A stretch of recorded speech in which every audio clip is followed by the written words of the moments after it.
الحمدللہ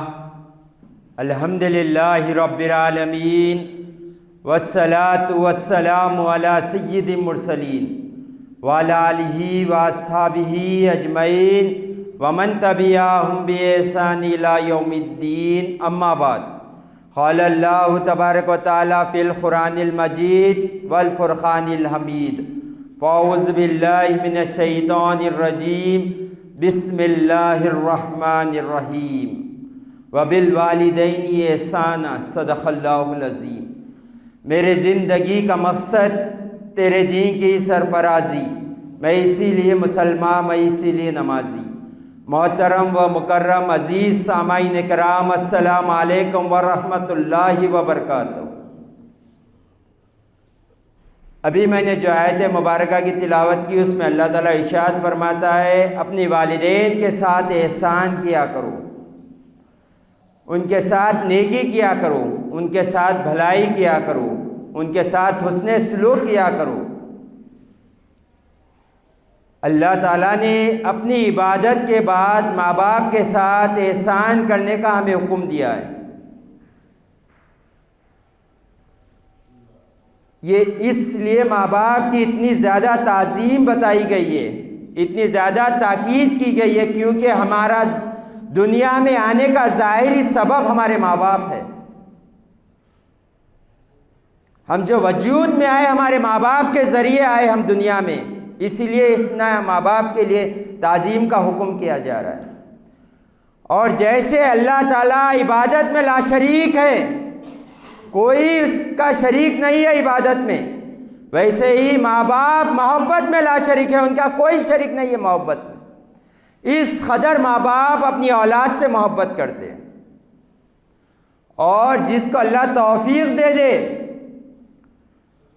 جو اپنی زندگی اللہ کو راضی کرنے میں گزار دیتا ہے، جسے توفیق مل جائے بس وہی یہ راستہ طے کر سکتا ہے۔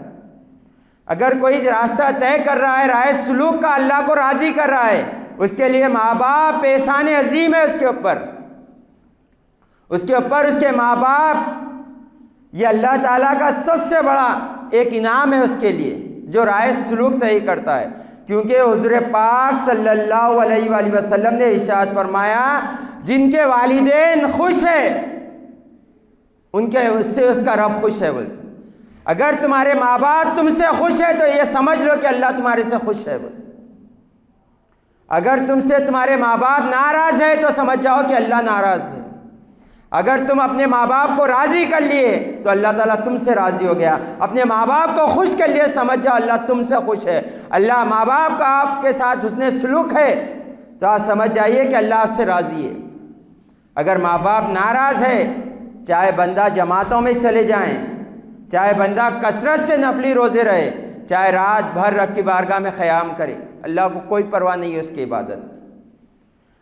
اگر والدین ناراض ہے، اگر اس حال میں ہی اسے موت آ جائیں تو اس کا مقدر جہنم بن جائے گا، کیونکہ جس کے ماں باپ ناراض ہے اس کا اس سے رب ناراض ہے، اور جس کا رب ناراض ہے کیا اسے جنت داخل ہونے دے گا؟ نہیں۔ تو ماں باپ یہ احسان عظیم ہے اولاد کے اوپر، اور جو رائے سلوک طے کر رہا ہے اس کے اوپر اللہ تعالیٰ کا یہ سب سے بڑا انعام ہے ماں باپ۔ اور حضور پاک صلی اللہ علیہ وآلہ وسلم نے ارشاد فرمایا 3 شخص ایسے ہیں جس کی دعا کبھی رد نہیں کی جاتی ہے۔ پہلا مظلوم، جس کے اوپر ناحق ظلم کیا جاتا ہے، دوسرا مسافر، اور تیسرا وہ ماں باپ جو اولاد کے حق میں دعا کرتے ہیں۔ والدین کی دعا بھی اولاد کے حق میں ہمیشہ قبول ہوتی ہے۔ اگر اولاد ماں باپ کو ناراض کر دے تو ان کی بددعا بھی قبول ہوتی ہے۔ تو ہمیں ہر وقت یہ فکر ہونا چاہیے کہ ہم سے ہمارے والدین ناراض ہے یا راضی ہے۔ راضی ہے تو الحمدللہ، اگر ناراض ہے تو پہلے انہیں راضی کر لیں۔ اگر وہ راضی ہو جائیں تو سمجھ جائیں ہمارے لیے ہماری دین کا کام آدھا آسان ہو گیا۔ حضور پاک صلی اللہ علیہ وآلہ وسلم نے ارشاد فرمایا اگر کوئی بندہ اللہ کی رضا کے لیے ماں باپ کو خوش کرتا ہے، ماں باپ کو راضی کرتا ہے، اور اس حال میں وہ صبح کرتا ہے تو اللہ تعالیٰ اس کے لیے جنت کے 2 دروازے کھول دیتا ہے۔ اگر کوئی ماں باپ کو راضی کرتے ہوئے صبح کرے تو اللہ تعالیٰ اس کے لیے جنت کے 2 دروازے کھول دیتا ہے۔ اور حضور پاک صلی اللہ علیہ وسلم نے ارشاد فرمایا اگر کوئی ماں باپ کو ناراض کرتے ہوئے شام کر دے تو اللہ تعالیٰ اس کے لیے جہنم کے 2 دروازے کھول دیتا ہے۔ تو دیکھیں کس قدر ماں باپ کا یہاں پر ادب و احترام بتایا جا رہا ہے، ماں باپ کی کس قدر فرما برداری کا حکم دیا جا رہا ہے، ماں باپ کی خوشنودی میں اللہ تعالیٰ اپنی خوشنودی بتا رہا ہے۔ تو ہمیں ماں باپ کے ساتھ حسن سلوک کرنا چاہیے۔ ہر وقت ہمیں یہ فکر ہونا چاہیے کہ ہم جو زندگی گزار رہے ہیں، جس رب نے ہمیں زندگی عطا کی ہے، اس نے ہمیں پہلا یہی حکم دیا ہے کہ اپنے والدین کے ساتھ حسن سلوک کرو۔ بندے پر 2 طریقہ کے حقوق لائق ہوتے، ایک رب کا حقوق اور ایک بندے کے حقوق۔ اور بندوں میں حقوق العباد میں سب سے بڑا یہ فریضہ یہ ماں باپ کے حقوق ہے۔ تو ہمیں ماں باپ کے ساتھ حسن سلوک کرنا چاہیے، ماں باپ کے ساتھ ان کے ساری عاجزی کے ساتھ پیش آنا چاہیے۔ حضور پاک صلی اللہ علیہ وآلہ وسلم سے آ کر صحابہ اکرام نے پوچھا یا رسول اللہ میرے حسن سلوک کے سب سے زیادہ حقدار کون ہے؟ تو حضور پاک صلی اللہ علیہ وسلم نے ارشاد فرمایا تمہاری ماں۔ پھر پوچھا صحابہ نے کہ یا رسول اللہ اس کے بعد؟ حضور پاک صلی اللہ علیہ وسلم فرمایا تمہاری ماں۔ پھر پوچھا حضور پاک صلی اللہ علیہ وسلم سے اس کے بعد؟ حضور پاک صلی اللہ علیہ وسلم نے فرمایا تمہاری ماں۔ جب 4تھی مرتبہ جب پوچھا گیا تو حضور پاک صلی اللہ علیہ وسلم نے فرمایا تمہارے والد۔ 3 بار والدہ کا نام لیا، 4تھی بار والد صاحب کا۔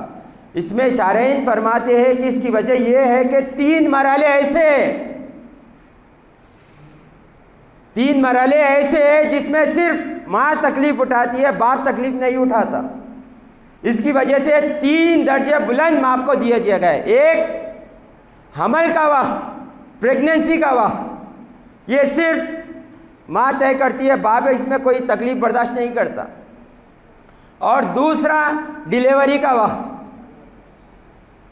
اور تیسرا دودھ پلانے کا وقت۔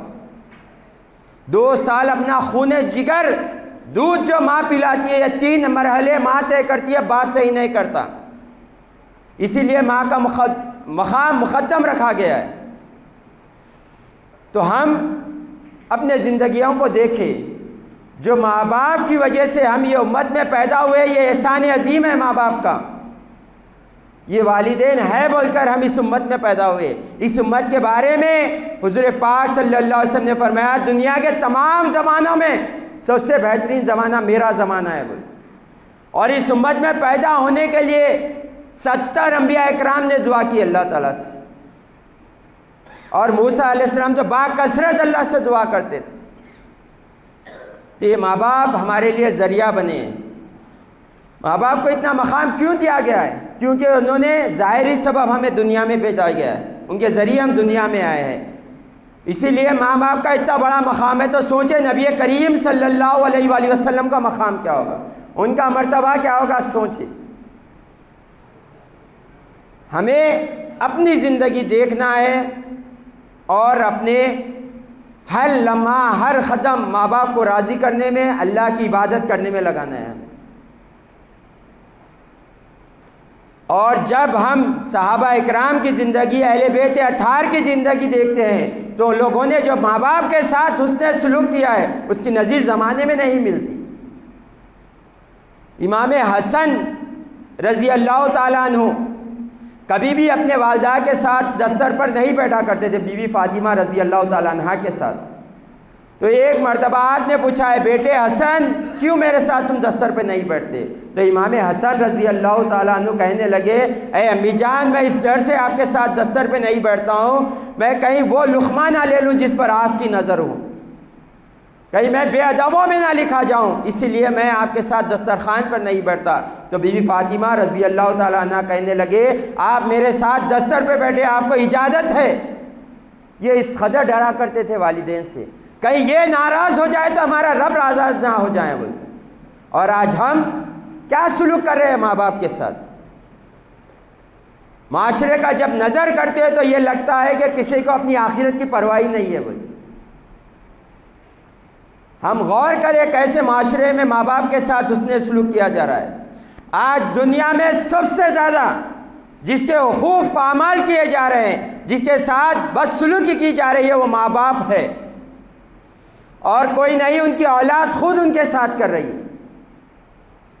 ہم دیکھ لیں آج حضور پاک صلی اللہ علیہ وآلہ وسلم نے ارشاد فرمایا تمہارے اوپر تمہارے ماں باپ کے حقوق ہے۔ تو صحابہ اکرام نے پوچھا یا رسول اللہ کیا کیا حقوق ہے؟ حضور پاک صلی اللہ علیہ وآلہ وسلم نے ارشاد فرمایا اپنے والدین کے سامنے نہ چلا کرو، ان کے پیچھے رہا کرو، وہ جب چلے تو ان کے پیچھے رہا کرو، ان کے سامنے نہ جاؤ، اور ایسا کام نہ کرو جس کی وجہ سے لوگ تمہارے والد کو گالی دے۔ اور حضور پاک صلی اللہ علیہ وسلم نے ارشاد فرمایا تمہارے والد جب تک بیٹھ نہ جائیں، تمہاری والدین جب تک بیٹھ نہ جائیں تم نہ بیٹھو۔ اور آج ہم کیا کر رہے ہیں؟ والدین نیچے بیٹھے ہوئے ہوتے ہیں، ہم صوفے پہ بیٹھتے ہوئے نظر آتے ہیں، والدین کی طرف پیر کرتے ہوئے نظر آتے ہیں، ہم ماں باپ کے ساتھ آنکھیں ملاتے ہوئے بات کرتے ہوئے نظر آتے ہیں، ماں باپ کے ساتھ اونچی آواز میں بات کرتے ہوئے نظر آتے ہیں، ماں باپ کے ساتھ بدسلوکی کرتے ہوئے نظر آتے ہیں، ماں باپ کو ناڑتے ہوئے نظر آتے ہیں، ماں باپ کا قتل کرتے ہوئے نظر آتی ہے آج کی اولاد۔ یہ کیوں ہو رہا ہے؟ کیونکہ ہم دین سے دور ہو گئے ہیں، اور یہ حال ہمارا ہو گیا ہے۔ آج دیکھ لیجئے ہر جگہ مسلمان بدنام ہوتے ہوئے نظر آئے گا۔ کیوں ایسا ہو رہا ہے؟ کیونکہ ہم نے اپنی اولاد کو دینی تربیت نہیں دی۔ حضور پاک صلی اللہ علیہ وسلم نے ارشاد فرمایا ماں باپ کا سب سے بڑا فریضہ ہے کہ اپنی اولاد کو دینی تربیت دے، اور ماں باپ دیکھ لے کتنی ہم توجہ دے رہے ہیں دین کی تربیت کی طرف اولاد کے لیے۔ ہم سال کے 1,00,000 روپے ڈال کے بچے کو پڑھا رہے ہیں، نرسری کا، فرسٹ کلاس کا، جو اچھے اسکول میں پڑھ رہے ہیں۔ وہیں کہیں کوئی مول صاحب کا آپ نے انتظام کیا ہے؟ کوئی عالم دین کا آپ نے انتظام کیا ہے جو بچے کی آخرت صحیح کرے؟ ہم خود غور کریں۔ ماں باپ کا جو مقام ہے، یہ اولیاء اکرام کی زندگی کو دیکھیں آپ۔ بایزید بستامی رحمۃ اللہ علیہ، یہ بہت بڑے بزرگ ہے۔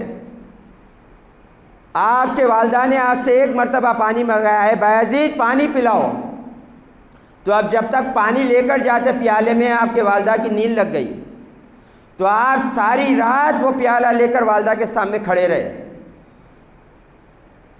سردی کا یہ عالم ہے، انگلیاں پیالے کو چپک گئے، پکڑ کر ٹھہرے ہوئے۔ والدین جب والدہ اٹھے تو پوچھے بایزید پانی کہاں ہے؟ تو آپ نے دیا۔ جب والدہ پیالہ لیے تو ہاتھ کا چمڑا نکل گیا، اس کی وجہ سے خون جاری ہو گیا۔ تو آپ کے والدہ پوچھے کیا ماجرا ہے، خون کیوں جا رہا ہے؟ تو آپ نے کہا آپ نے مجھ سے پانی منگایا، میں جب تک لے کر آتا آپ کی نیند لگ گئی تھی، میں یہ گوارا نہیں سمجھا کہ آپ کو اٹھاؤں۔ ایسے ہی رات بھر کھڑا رہا، پانی کی وجہ سے، سردی کی وجہ سے پیالے کو انگلیاں چپک گئے تھے، جب نکالا تو خون چالو ہو گیا تھا۔ تو آپ کے والدہ نے کہا اے اللہ میں بایزید سے راضی ہوں، اے اللہ تو بھی بایزید سے راضی ہو جا۔ بایزید بستامی رحمۃ اللہ علیہ فرماتے ہیں میں نے جو ریاضتیں کی تھی، جو میں نے مجاہدے کیے تھے، رات بھر رب کی عبادت کی تھی، دن میں روزے رکھا تھا، وہ مقام نہیں پایا تھا جو والدہ کی ایک دعا میں پا لیا میں نے۔ تو والدین کی عزت کرے، ان کے پاؤں دباتے بیٹھے، ان کا احترام کرے۔ حضور پاک صلی اللہ علیہ وآلہ وسلم نے کیا ارشاد فرمایا؟ اپنے والدین کو اگر تم مسکرا کر دیکھ لو، اللہ تعالیٰ ایک مقبول حج کا ثواب عطا کرے گا۔ تو ہمیں چاہیے کہ دن میں کچھ وقت والدہ کے ساتھ بیٹھے، والدین کے ساتھ بیٹھے، وہ جو کھاتے پسندیدہ چیز لے کر جائیں، ان کے ساتھ بیٹھے، ان کے دیکھتے رہے، انہیں اپنے ہاتھوں سے کھلائے۔ دیکھیں اللہ تعالیٰ کتنے مقبول حج کا ثواب عطا کرے گا۔ صحابہ اکرام نے پوچھا یا رسول اللہ صرف ایک حج کا ثواب دیا جائے گا؟ حضور پاک صلی اللہ علیہ وسلم نے پوچھا 100 دفعہ دیکھو، اللہ تعالیٰ 100 حج کا ثواب عطا کرے گا۔ یہاں پر اللہ تعالیٰ نے حضور پاک صلی اللہ علیہ وسلم نے حج کو کیوں طے کیا؟ یہاں پر اگر یہ بھی کہا جا سکتا ہے کہ 2 رکعت نماز پڑھا جائے گا تو اس کا ثواب دیا جائے گا 2 رکعت۔ یہ 2 رکعت جو نماز ہے کہیں بھی پڑھ سکتے آپ، اس کے لیے کوئی جگہ کی قید نہیں ہے، کہاں بھی پڑھ سکتے، یہ نہیں کہا گیا ہے۔ روزہ یہ بھی نہیں کہا گیا ہے، کیونکہ کوسے دن ایک رکھ لے سکتے آپ، روزے کے لیے نہیں کہا گیا۔ صدقہ آپ دے دیں گے، مال خرچ ہوگا، اس میں آپ کا وقت ضائع نہیں ہوگا۔ قرآن پاک پڑھیں گے، اس میں آپ کا مال خرچ نہیں ہوگا۔ یہاں پر حج کا حکم اس لیے دیا گیا ہے، اس لیے کہ ماں باپ کی تعظیم، ماں باپ کا احترام، ماں باپ کا اللہ کے پاس جو رتبہ، جو مقام ہے وہ معلوم ہو جائیں بول، کیونکہ وقت حج کا متعین ہے، وہ وقت پہ ہی آپ حج کر سکتے۔ اور حج میں یہ جسمانی بھی عبادت ہے، مالی بھی عبادت ہے۔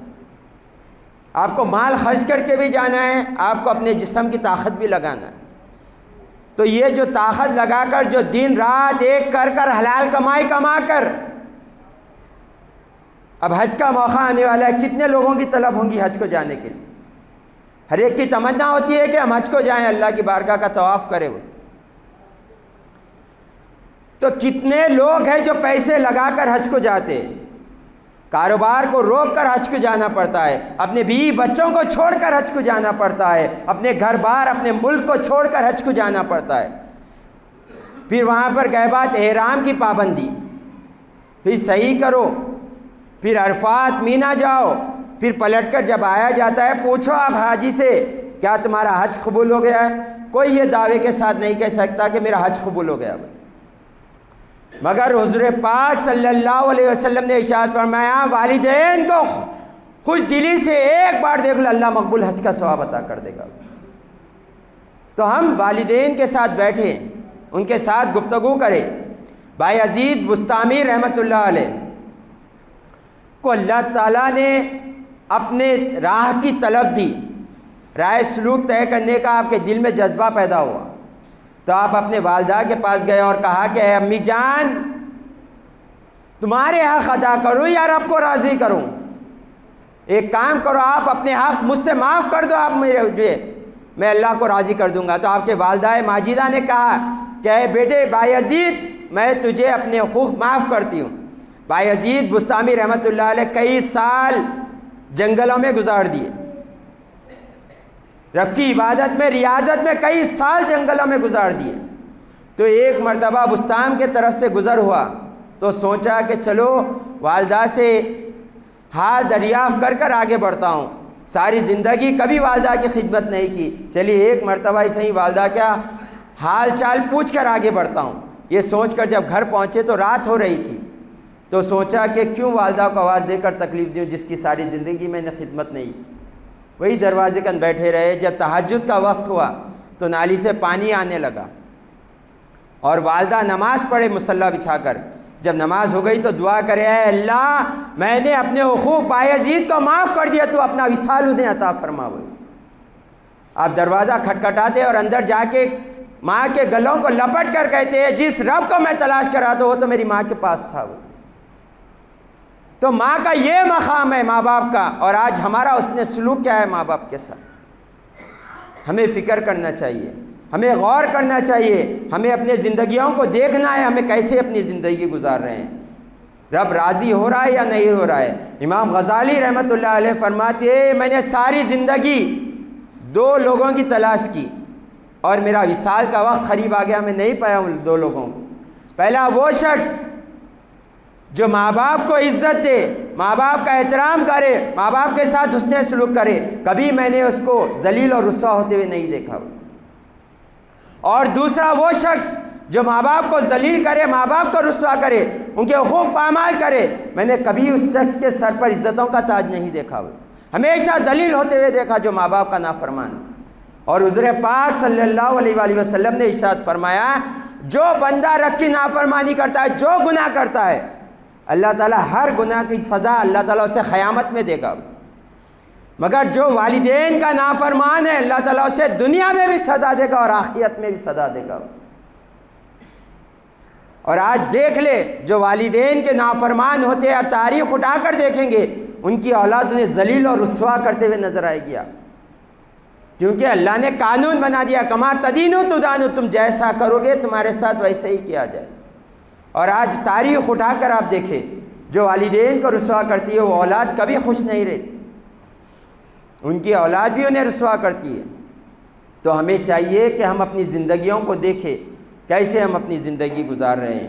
اور آج کا جو مسئلہ ہے وہ یہ مسئلہ ہے کہ ناخن کاٹنے کی آج سنتیں بتائی جائے گی، جس کے بارے میں حضور پاک صلی اللہ علیہ وآلہ وسلم نے ارشاد فرمایا جو شخص جمعے کے دن اپنی صاف صفائی کرتا ہے تو اللہ تعالیٰ 8 دن کے لیے اس کو امراض سے محفوظ رکھتا ہے۔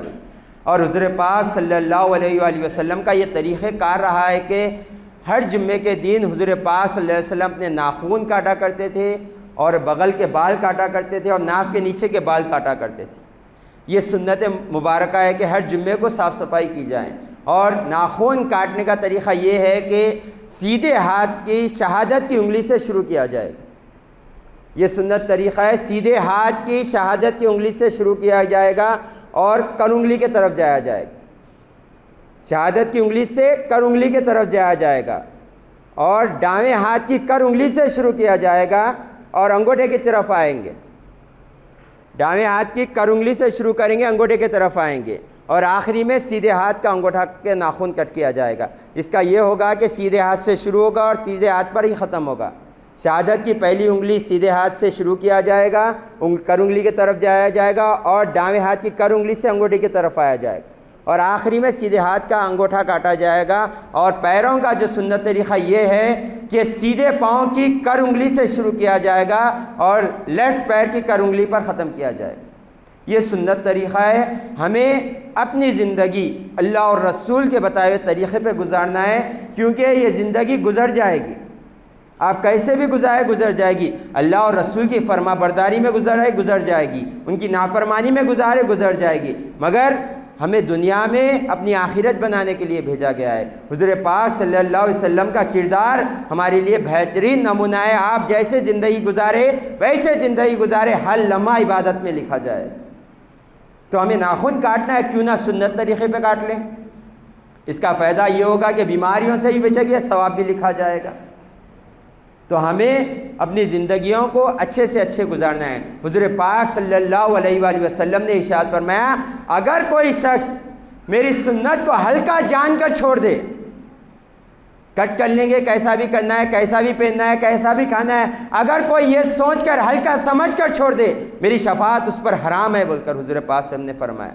تو ہمیں حضور پاک صلی اللہ علیہ وسلم کے طریقے کو مقدم رکھنا ہے اور اپنی دنیا اور آخرت بہتر کرنا ہے۔